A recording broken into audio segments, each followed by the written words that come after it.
রাষ্ট্রীয় অতিথি ভবন যমুনায় প্রধান উপদেষ্টা ডক্টর মোহাম্মদ ইউনূসের সঙ্গে প্রধান নির্বাচন কমিশনারের নেতৃত্বে ৪ নির্বাচন কমিশনারের বৈঠক চলছে। সেখানে উপস্থিত আছেন আমাদের সহকর্মী একে আজাদ। বিস্তারিত জানতে যুক্ত হচ্ছে তার সঙ্গে। একে আজাদ, নিশ্চয়ই শুনতে পাচ্ছেন প্রধান উপদেষ্টার সাথে নির্বাচন কমিশনারদের বৈঠকের বিস্তারিত আপনার কাছ থেকে জানতে চাই। কোনো সংবাদ সম্মেলন করা হবে কিনা প্রধান উপদেষ্টার প্রেস সচিবের নেতৃত্বে, সে বিষয়েও জানাবেন।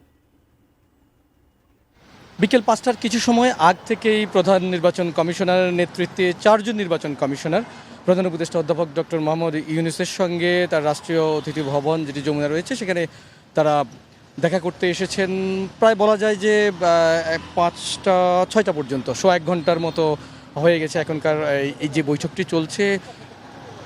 সামাজিক মাধ্যম সহ দেশ জুড়ে আলোচনার একটি বিষয় ছিল যে নির্বাচন ঘিরে। এই বিষয়ে আপনাকে একটু জানাতে চাই যে নির্বাচনের তফসিল বা নির্বাচন আজকে নির্বাচন কমিশনার আবুল ফজল মোহাম্মদ সানাউল্লাহ তিনি ঘন্টা দুয়েক আগেই পরিষ্কার করে বলে দিয়েছেন চলতি সপ্তাহেই নির্বাচনের তফসিল ঘোষণা করা হবে। সেই হিসাবে সোম, মঙ্গল, বুধ আর মাত্র ৩ অফিসিয়াল কার্যদিবস রয়েছে। যদি বৃহস্পতিবার তার ঠিক পরদিনই এটি ঘোষণা করেন, কারণ শুক্র শনিবার সাধারণত ছুটির দিন থাকে, সেই হিসাবে এই বিষয়গুলো নিয়েই সাধারণত আলোচনা।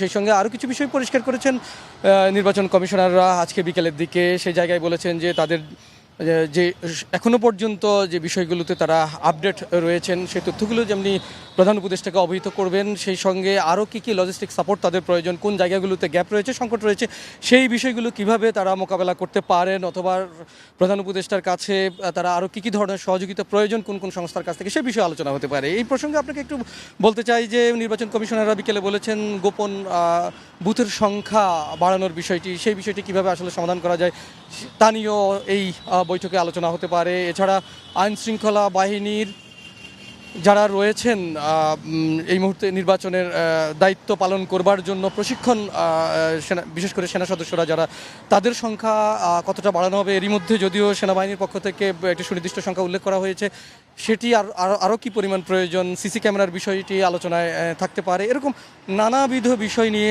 আসলে এখন আলোচনা হতে পারে, কারণ নির্বাচন কমিশন, নির্বাচনের তফসিল, এই বিষয়গুলো যখন আলোচনায়। অপরদিকে এবার কেয়ার হাসপাতালে বিএনপি চেয়ারপারসন বেগম খালেদা জিয়া তিনি চিকিৎসাধীন রয়েছেন, সেই কারণেই নির্বাচনের বিষয়টি আরও গুরুত্ব বহন করছে। তাই সবশেষ বলা যায় যে আজকে আপনাদের এই ১ ঘন্টার মতো বৈঠক হচ্ছে। এটি যখন শেষ হবে তার পরবর্তীতে আমরা চেষ্টা করব প্রেসিংয়ের সঙ্গে আলাপ আলোচনা করে যে কি আপডেট বেরিয়ে আসে, তখন আপনাদেরকে সঙ্গে সঙ্গে তা জানিয়ে দিব।